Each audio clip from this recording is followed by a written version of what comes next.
सीताराम। सीताराम। अपने मांडिलवा चढ़ी माया निहार केतना जनक जी दुआर जी उही जनक पुरवा में मोर लाल जाई है पानी बिना हलक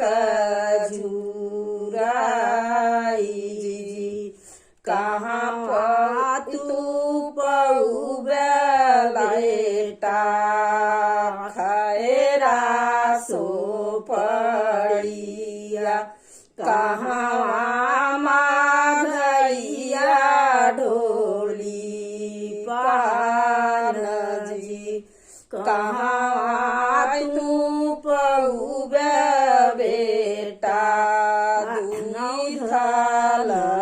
दूधवा दूधवा पिया भकोर जी बरई घरे पउबई माया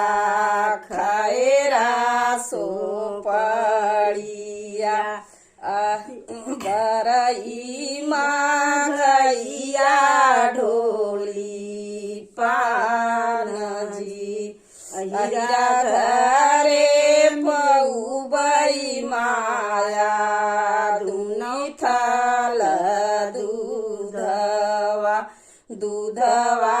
पिया भकोर जी अहिरा घरे पउबई माया